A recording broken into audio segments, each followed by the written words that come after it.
Here we are, guys. This is where it gets really exciting. Now the real progress begins because we have already set our pinion angle. We've adjusted the axle side to side, and we've adjusted the axle this way. Everything's straight and true. Now, hang on a second. Those punches wore me out. Now we can go ahead and install the lower link bars. We can do the front cross member, the triangulated link bar on top. Let me show you guys everything that I have that I want to get installed here soon. What we did was we got the axle welded in place. Now what these U-bolts did is keep it from going this way. You want to make sure it stays straight and true. Another thing that we did was we adjusted the pinion angle. The big one we had to do was make a new carrier bearing mount, as well as lifting up the transmission. You can see that red polyurethane bushing. We still have to fix the exhaust. We'll get there when we get there. Let's start installing these link bars. Here they are. We got a right and a left, or a right and a left, whichever way you want to do it, doesn't really matter. There is the triangulated upper bar. There's the cross member that's going to be going in. We'll go over what each one does. Here's the big one. We got the bushings, and these bushings are for these babies right here.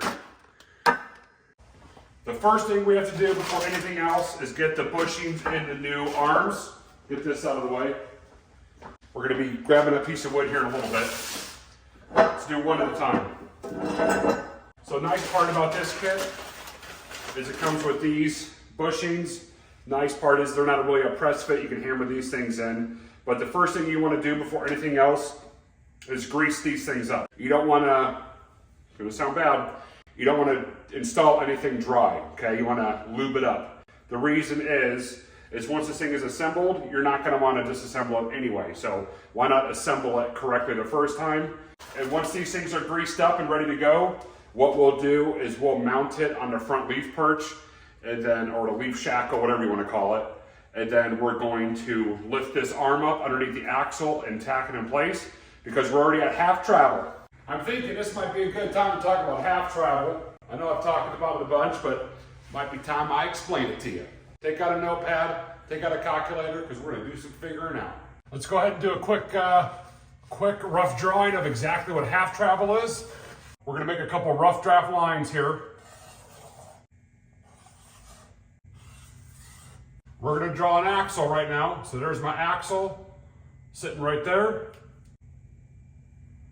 This range is A.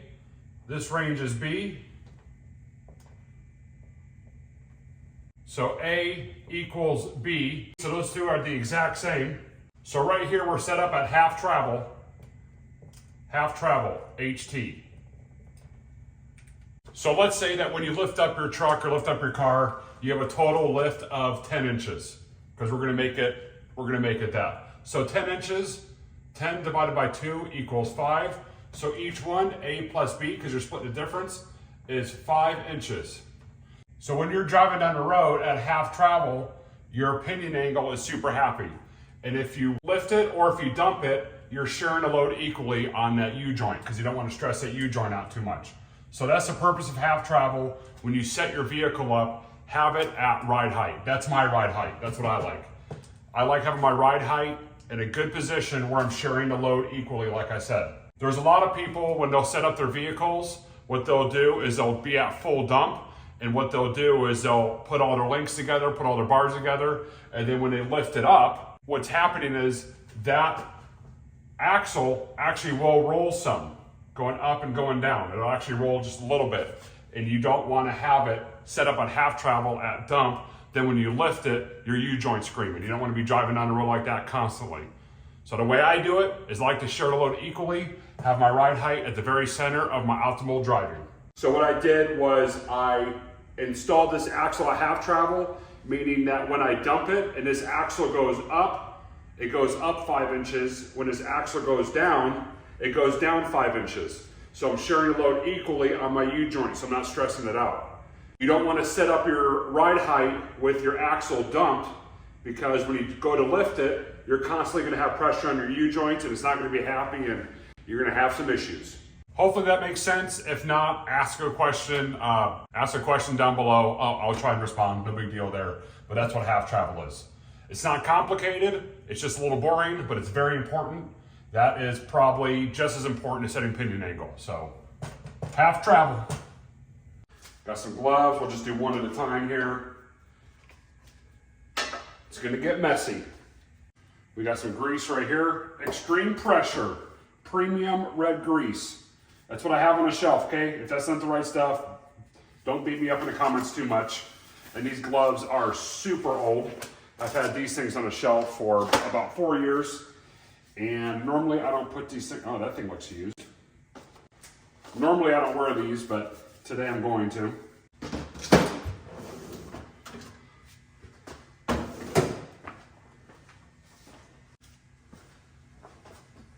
So we separated the bushings. These are the inner metal dowels, or whatever you want to call it, inner sleeve. That's going to go inside each one. So first thing we're going to do is grease these things up. Oh yeah. This grease smells like an army surplus. I know you guys know what I'm talking about. I've been into an old army surplus. It smells like old rubber. That's what these smell like. Go ahead and lube up the inside of these.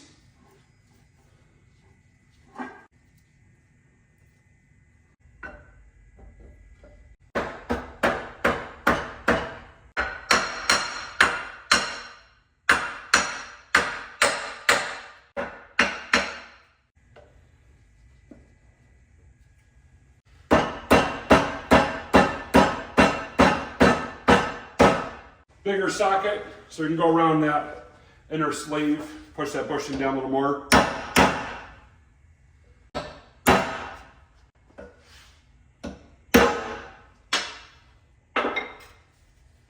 One of these installed.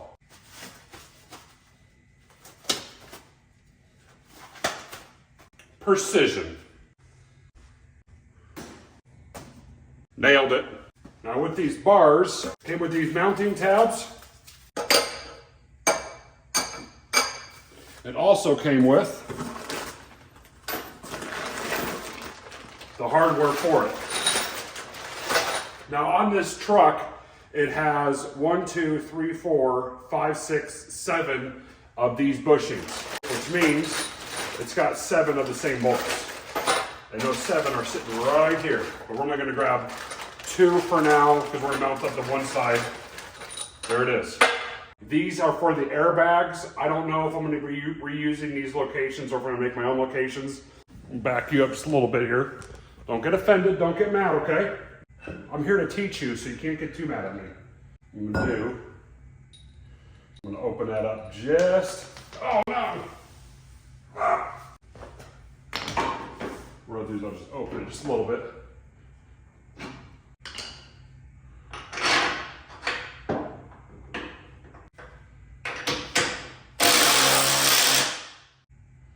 There we go. We're gonna put those tabs on the bottom of this and we're gonna tack it in place.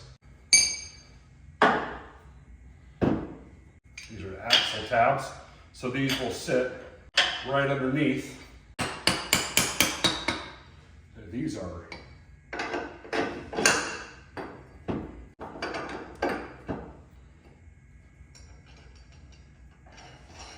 I'm gonna be under here, I might as well get comfortable. Maybe I'll put the bolt going the same direction. I don't think it really matters, but might as well make it uniform, right?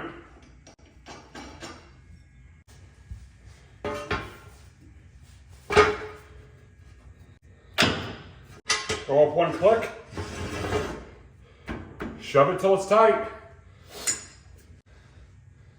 Oh, I might have to take this mount off so I can fully weld it. Well, might have to do that. Those tabs are going to cut themselves, so we're going to cut those off. Those are the shock mounts.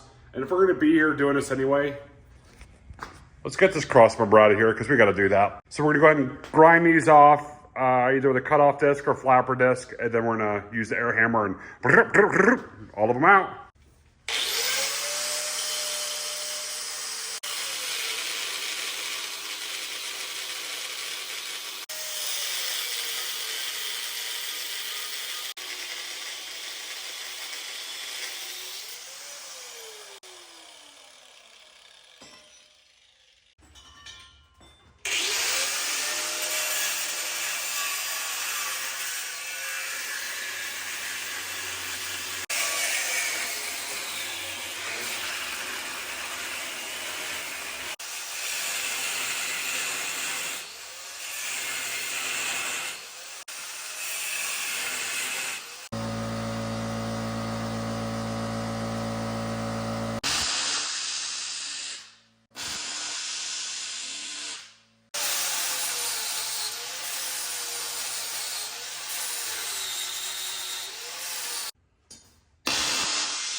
So it's taken me like an hour and a half to get 8 of these rivets off. So right now I'm just gonna cut the cross member out and just hack it up for now, get it out of the way.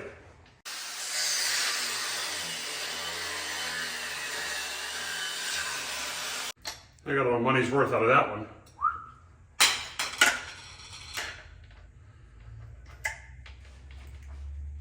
This cross member has been the roughest part so far.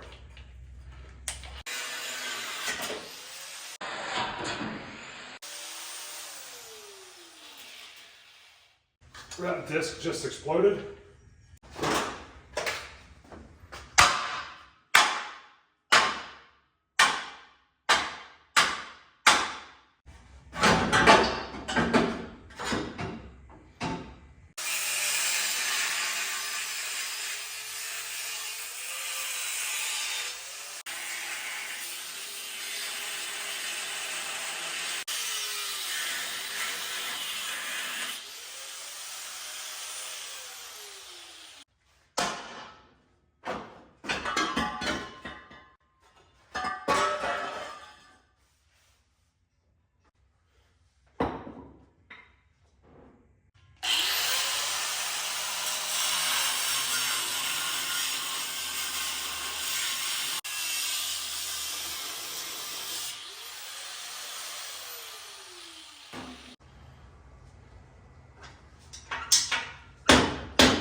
One side done.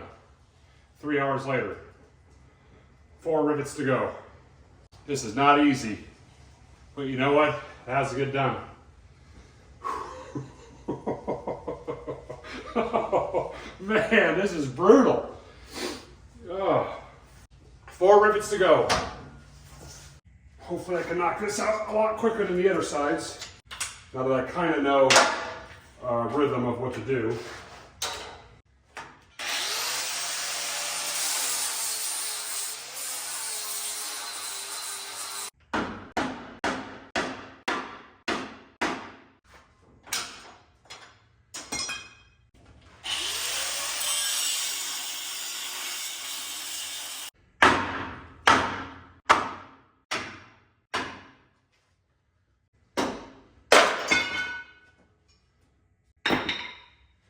Done.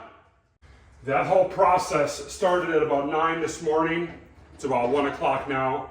I'm not kidding you, that took hours to get out. That was brutal. Don't ever let me do that again. But you're gonna have to have persistence is what they say. I'm not buying it, I'm tired. I should not have done that all in one hit. Imagine if after all that I took out the wrong cross member. I've done that kind of stuff before. I really hope I did that one right. Oh, how many rivets was that? 4, 8, 16, 18 total. 18 rivets total. And not a single one of them came out easy. I think it's time, guys. Let's go ahead and get this cross member mocked up. What that does is that's gonna hold the upper triangulated link in place. I did say let's do the lower bars, but you know what? I already know that this one fits. So let's go ahead and get the cross member put in there and see if we can get that thing at least in a general rough idea where it's at. There's a plate that goes there. There's a plate that goes in there. Those are the plates. Let's get those bolted in, guys. Comes with a lot of hardware here. There it is. I'll tell you what, Infamous. These guys make a killer kit. If you guys want to go ahead and link up your truck, I guarantee you using them because they have got everything sorted out and everything figured out for you. Show you how this one goes in here. So just because I looked online, I know where it goes. Maybe it'll be a little bit easier on camera to show you guys this way on the passenger side. So that slides in there like that. The cross member bolts in on this side of the plate, not on this side, because this is unidirectional. If I said that word right, you can go either way with it, but I know it goes that way. What's cool about it is they've got this recess in here. You can see how it's ovaled out there. Got a brake line sitting in there, so that'll go right across the brake line or right through the brake line, so the brake line doesn't get hogged up on nothing. I want to clean up those rocks and dirt in there. I don't want this brake line vibrating and blowing through, so let's go ahead and get that real quick.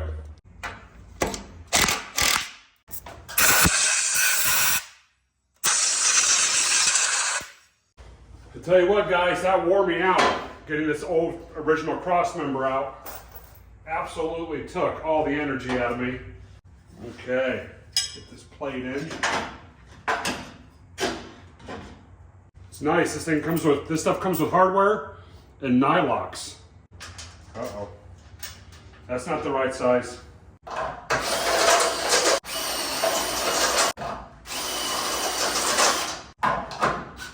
Ooh, hot, hot, hot.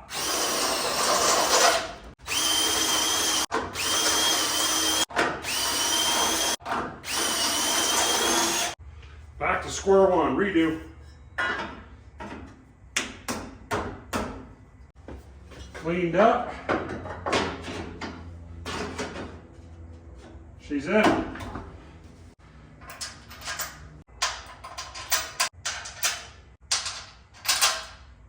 Looking mighty fine, guys. We got them both in. Got them loose. They're not tight on there. I want to slip that centerpiece, that cross member down in there and make sure everything lines up good. But first, we have got to take lunch. I have worked all the way from about 8:30, 9 o'clock to 2 o'clock. Haven't taken lunch yet. I'm hungry, guys. I need some food in me. I'm going to come back out here in about 20 minutes and hopefully get this thing bolted in there and move on to the next step. Really turned into a beautiful day out here.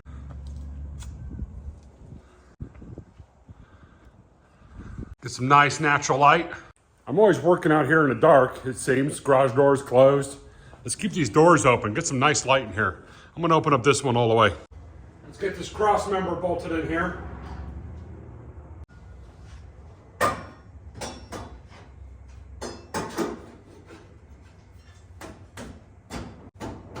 And for some of you guys wondering what this huge notch is for, it's so when this thing's laid out, this drive shaft don't hit this cross member.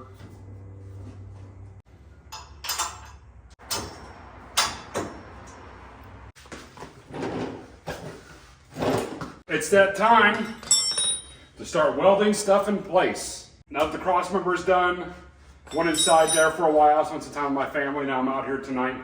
I'm gonna keep rocking and rolling, keep doing what I do here. And it's time to install the lower link bars. So what we're gonna do is we're gonna bolt it into the old factory shackle mount or leaf mount, whatever you call this. We're gonna double check our pinion angle on the differential, then we're gonna weld it in place. So we're gonna tack it for now. We're not gonna do a full weld. I don't wanna get ahead of ourselves here. So let's get this thing in here. We had it in there last night. Last night it took us a while.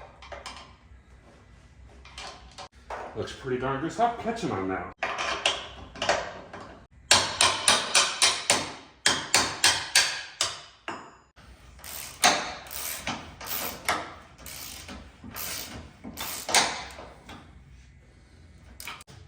So we're gonna tag team this. I left these a little loose on here, just so when I weld them, and there is movement after I weld it, I don't completely screw myself over. Use the jack to wedge it up. 3.8 on the money, which is what we wanted. Let's tack it, guys.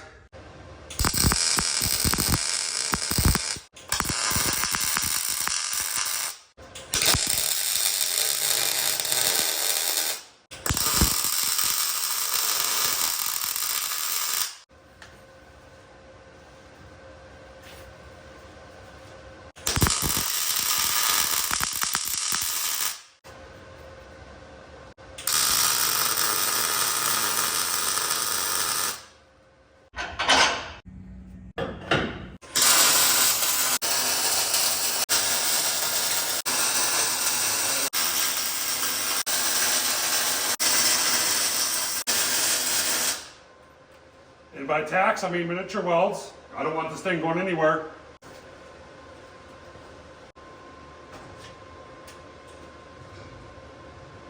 We're gonna wrap up the video there, guys. I appreciate it. Thank you for following along. We're over 1,400 subs now. So I wanna say thank you to each and every one of you for subscribing to this channel.